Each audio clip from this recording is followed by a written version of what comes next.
Hello, everyone. Welcome to Naya Daur, and we are holding this special transmission for a very important purpose. And the purpose is that the world famous Cuba's Henry Reeve International Medical Brigade has been nominated for the Nobel Peace Prize. And may I remind our viewers that the Cuban doctors were at the forefront of relief efforts when Pakistan was hit by a most devastating earthquake in 2005. Their heroism, their contribution and services are well remembered, they've been documented, and most importantly, the local people in Pakistan know that how the Cuban medical brigade reached out to us and helped us in a very critical and important time. So I'm joined by our former ambassador Kamran Shafi Saab, who served in Cuba and knows the area very well. We're also joined by Dr. Sumaira Farman, who worked in that area and whose first-hand recollections we all shall benefit, and I'm sure the world will also hear her talk. And last but not the least, Aamir Ghauri Saab, who actually not only worked in the area, but also documented the entire, relief effort and also produced a book, and we'll show you the cover shortly. Ambassador Kamran Shafi, I would like you to give us a very brief overview on why Pakistanis and we all must support this nomination and why is it so important? Assalamu alaikum to all the participants. Thank you so much, Raza Rumi sahib. This is great. I remember when the earthquake hit, I was in my home in Wa, and there was a huge rumble. And I've got pine trees in the house, and they were literally swaying like that. And this rumble was unbelievable. And then, of course, the news began to come in, and they were horrid news, absolutely horrid. How many people, poor things, perished and how many lost their limbs and stuff. So I was personally involved because of some friends and I, some classmates from the army, and I took up a little truck with some water and stuff to Balakot and came across the Cubans camp on the Karakoram highway. What I recall, first of all, is I asked an old woman, an old lady, which way is the camp? Camp kahan hai? So she pointed it out. And I said, how are they looking after you? Kaise aap khayal rakh rahe hain? And she had tears in her eyes and said, we haven't seen doctors like this, ever. So that was a start. And then, of course, when I was fortunate enough to serve as ambassador to Cuba, there was a lot of talk even then. And in case I might inform you that while I was there, we made sure that Fidel Castro, then late, that he would get our highest civil award, which was awarded to him. And I had the great honor to hand it over. So it is so good of you to do this program because the South African president is the one who has nominated Cuba, the Henry Reeve Brigade. And if Pakistan puts its shoulder to the wheel, I think they deserve recognition, and they've done so much in the world. Absolutely. Kamran Saab, thank you for recollecting. Dr. Sumaira, I'll move towards you, and maybe you can also share us your experience of their work and working with them, and why is this nomination so important that this selfless and heroic brigade must be considered for the Nobel Peace Prize. I think I just want to start with saying that when we talk of numbers, it's very difficult actually to understand that there are people behind those numbers and a lot of human lives behind those numbers. It sort of becomes very clinical. I'm based in Lahore, and my first, of course, after what happened, and we all had friends and family in Islamabad, elsewhere, that they were trapped, and when the apartment building crashed. My first interaction with a victim, I should say, or a survivor, was when we had some paraplegic children most of the earthquake affected kids and young kids, because their literacy rate is very high over there, and or most of them were either in school or colleges. So I'm talking about 16, 15, 14 and all. And so we had prepared wards in our hospital. Various hospitals had prepared them to receive them because they needed surgery on the spine and everything. And I'm still in touch with her. Her name is Kiran, a most beautiful 16-year-old girl. And her only concern at that time was that, will the bruise on my face, will it go? She didn't know that her brother had died, because the parents didn't tell her. And I didn't know what was wrong with her. I picked up her scan, and her vertebral column was completely transected, which meant there was no hope of recovery. And we're talking paraplegia. And after that, we got involved, and a lot of these kids tried to rehabilitate them in Lahore as well. So it came to a point where if you saw an amputee, you said, thank God it's an amputee or an amputated limb and not a paraplegic, because, but we had a group, we made a survivor support group in Lahore where we were working in 5, 6, 7 hospitals trying to place them. And then we made trips to Abbottabad, to Muzaffarabad. I didn't personally go into Balakot because we reached there just within 2, 3 days after this had happened. And I can't tell you that the stench of flesh and blood, you could not turn in. And as we approached Muzaffarabad, I remember thinking, oh my God, this looks so normal, and not realizing till we approached the buildings that they had just sunk in. So if it was a 3-story building, it was just the top floor that was standing. Everything else had gone into the ground. Went to the hospitals in Abbottabad and to hospitals in Muzaffarabad. The issue with us, and I have to say, everybody was trying to make an effort. I think, the civilian population, whether it was Karachi or Lahore, or everybody was in on trying to do the best that they can possibly do. But you need a structure, and you need training, and you need to be very clear on how to be effective in a crisis like this. Unfortunately, we as a nation have not had that training.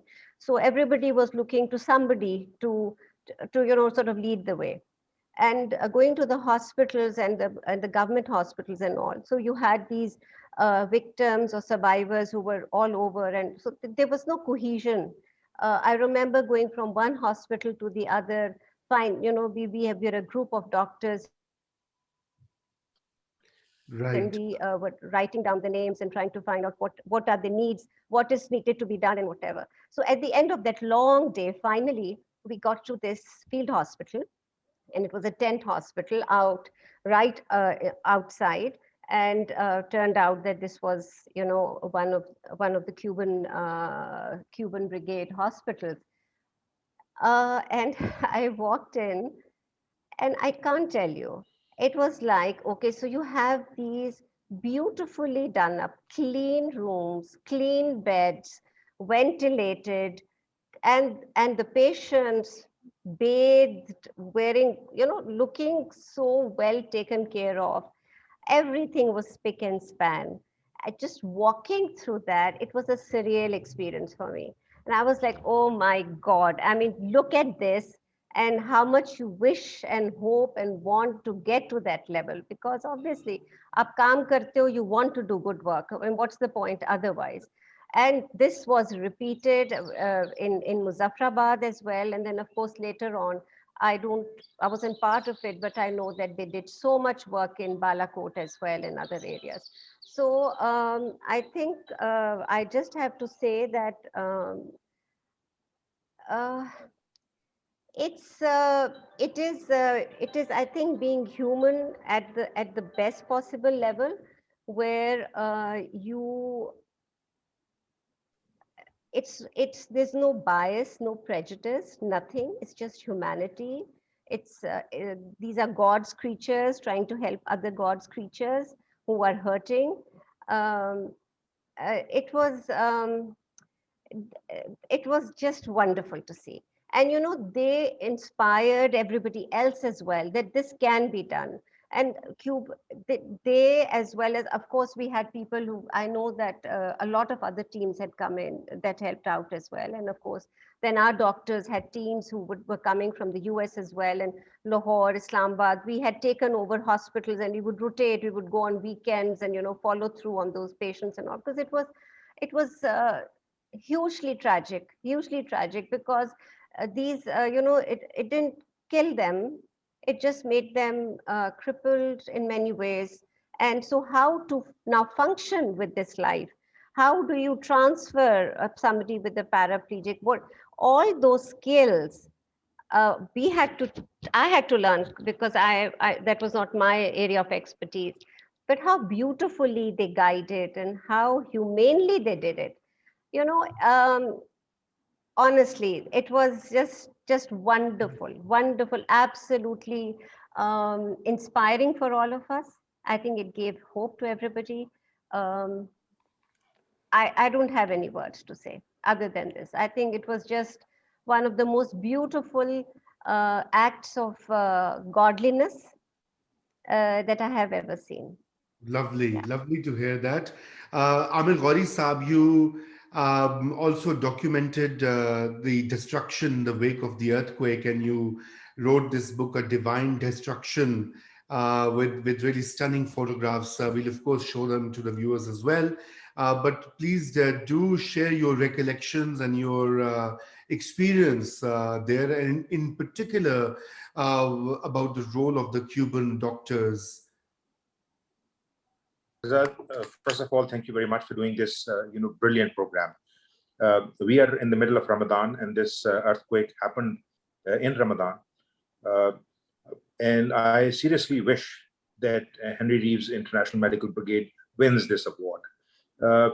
I know that the nominations are already in. So, but remembering that experience, I was heading Geo Television's international operations in London, and after, I was asleep when my phone started ringing. And as journalists, we cannot switch off our telephones. And I thought, I don't know, somebody must be in distress. And I picked up the phone, and this Pakistani Kashmiri, gentleman, he was literally shouting in my ear. I cannot repeat the words because the words were, bordering on profanities. He was actually asking me that our television switch off the Ramadan transmission. And he said, "Okay, tell us what's actually happening in Kashmir." Now, we know as Pakistanis, we link Kashmir only with war. And I thought that, when I went to bed, there was perfect peace between India and Pakistan. There was no possibility of war. But I got up, and because we were, 4 hours behind, 5 hours behind Pakistan. So I phoned my head office in Karachi, and I said, "What's actually happening? What's happening in Kashmir?" And I was told that there is a massive earthquake. And I remember, it was literally minutes into it, or maybe an hours into it, because it was very early morning. It actually happened in around about 8:58 Pakistan time. So it was 4:58 in London. And he's told me that we're expecting more than 50,000 people will perish. And I said, "Are you sure?" We have only one image to show at this moment, that is Margaret Tower in Islamabad, because we do not have access to those areas. But because, and that also shaken, my belief, Raza, for the reason that when we are growing up in central Punjab, Islamabad and Lahore, Kashmir and northern areas were the only places where our parents would take us in summer holidays. So Kashmir was, sort of apart from, the politics of it, Kashmir as territory was part of our, childhood memories. So that's why I hired a cameraman, a London-based cameraman, Sohail Anjum, who otherwise, used to photograph celebrity functions. And I said, "Listen, I'm sending you off there, and we need to document this, because television moments and television footage will come and go. We need to document this thing for posterity." And then in the next 6 months, I traveled to Pakistan from London almost 6 times. And when we went, weeks after, we still actually kind of found, dead bodies lying there. The way Myra was mentioning, the stench and whatever, we saw it. And those pictures have been shown in my book. I named it divine destruction because that was the people's attitude towards us. And I said, why are you actually saying, Allah da kam hai? And I said, why are you saying it? They said, because the government is telling us. The government ministers are so callous that they said, this is God's will. What can we do? That was a shameful thing. But in that experience, the way Dr. Sumaira has mentioned, I'm telling you, I have seen some humongous human stories. I have seen by that time, which was almost 16 days after the earthquake, doctors not from within Pakistan, from Karachi, from Daur, from Multan, set up their tents in and around wherever they could, from Abbottabad, from Bagh, from Muzaffarabad, even roads leading towards Neelam Valley and Lipa Valley, and these are the areas which I myself traversed. And I sat with people, and the way she was saying that the building sank, I remember sitting on a mountaintop on my way to Neelam Valley. A local person who stopped our car initially actually asked if we can help him with some cash money. So I sat with him and I said, I'll serve you tea. So where I sat, I said, you have a very perfectly leveled place here. And he said, no, sir, this is not a perfectly leveled space. This is the roof of my house. And now it is the grave of my father and my two sons. And I shuddered. And he said, because it's such a heavy, building, I cannot basically now break the, the brick and mortar and, the metals. So I'm just sitting here. And I'm telling you, when I remembered going into one of the Cuban, camp, because I'm literally speaking of memory, I think there were more than 30 field hospitals which were set up by, the Cuban doctors. And I don't know how many people later figures told us that they've kind of seen more than 1 million, affectees and patients. What I saw was, generations lost. Kids who had gone to school. Many of those kids have lost their parents. Many of the parents lost their children. At times, I have came across where grandfather had only now a grandson because, the mother and father had passed away. And my book will kind of show you so many beautiful children who have lost their limbs. My own brother, Saad, he was an orthopedic surgeon and he left his job in Lahore and he was set up with his doctors near Abbottabad. So I went to see him as well. And I cannot, forget that sentence which my brother told me. And I said, how's it going? And he said, Usne kaha, Aamir bhai, I'm feeling like a butcher. I am literally severing limbs, arms, legs, because the option is to avoid gangrene, to avoid death, to save life. We are just chopping arms. And I was concerned that, how Pakistan as a society will take care of these, multitude of children who will grow up as special, persons, people with special needs. But when I actually asked, exactly like Dr. Sumaira was saying, that, when close to one of the camps in Kashmir, the Cuban camp, when I actually asked the person, I said, do you know where Cuba is? And he said, sir, I have not heard the name of this country. And I said, how do you feel that people who you have not heard about, maybe they have not heard about you, they are here to help you. And I remember his word, usne kaha ji farishte hain. These are angels. And Raza, these are telling you images and memories which will live with us the rest of our life. But the thing is, the level of expertise, the kind of job, help they were offering. Even in Pakistan, the medical, we know, how poor our medical services are. But then I remember, again, off memory, I think one of the person I spoke to, I don't know whether he will remember me or not, he was Jose Menendez, who was, I think, either heading their, team or he was pretty senior.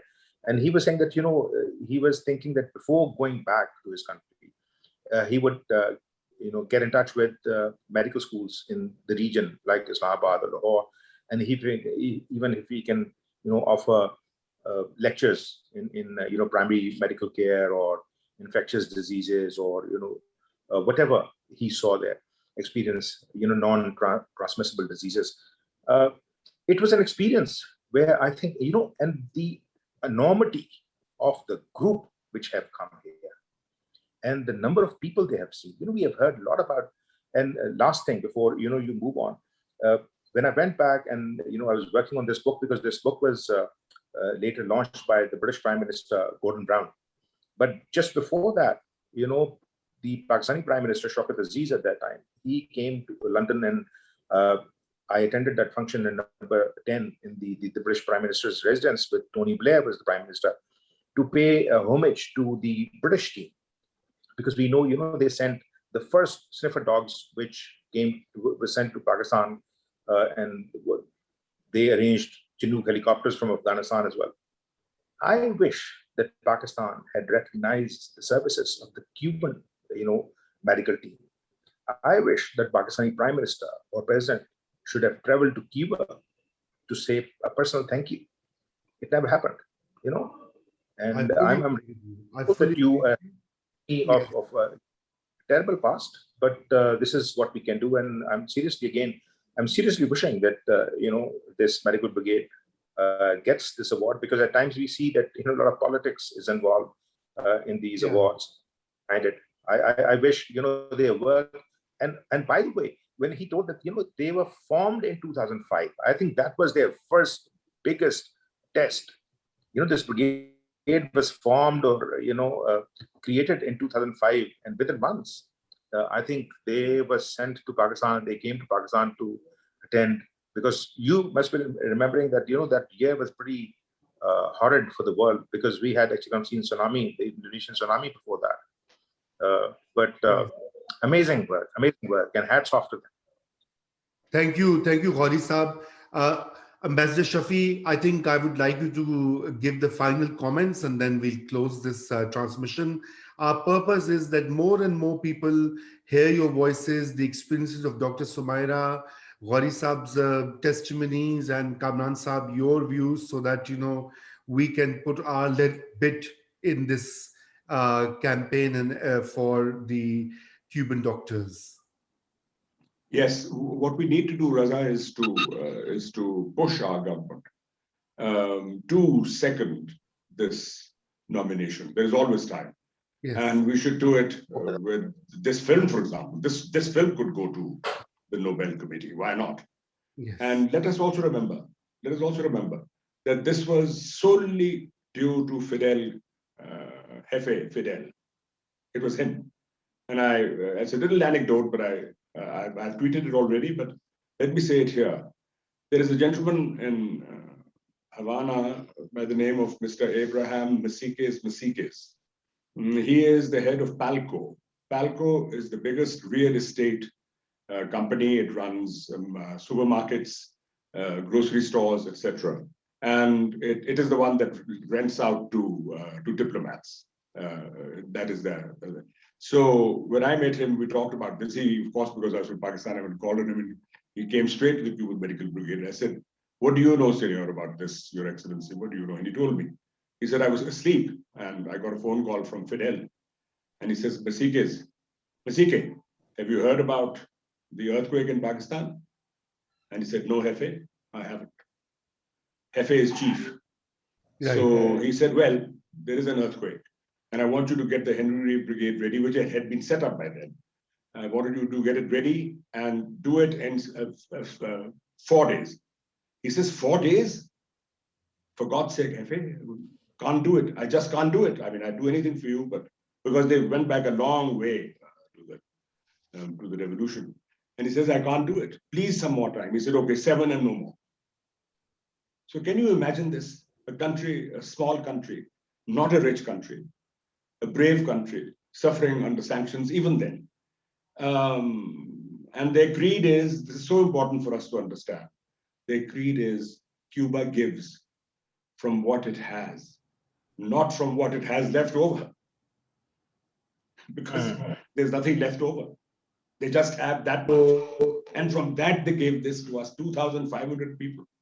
All the medical equipment they left over here for us back in Pakistan, from generators to operating theaters, whatever, to whatever. So Yes. we really owe the Yeah. people. I just want to add that unless anybody has experienced what happened there, nobody can actually understand what a huge debt we owe them, really. They're like, I don't know where to start and where to stop. I think, like what Aamir was saying, he's been there, he's seen it. I'm sure all of you who ever experienced it. So many heartbreaking stories, but so many stories of, true heroism and kindness, Yes. Yes, really. exactly. Thank you, Dr. Sumaira. And also, Thank let me just add. you. These are Caribbean people. They're used to Caribbean weather. Yeah. Hmm. It Look at was the harsh weather up north It in was. December, Yeah. January, February. Can you imagine? Yeah. Yes, and the language barrier, but it was Exactly. wonderful. They managed to work despite that, and they managed to start communicating as well. So, Yes, yeah, indeed, indeed. it was Thank wonderful. you so much. I think we have a very strong case. Not Pakistan government must back it, and I think we should raise our voice at every possible platform to support this nomination. With that, Absolutely. Yeah. I would thank you all. Thank you so much. Thank you for asking me. Thank you very much.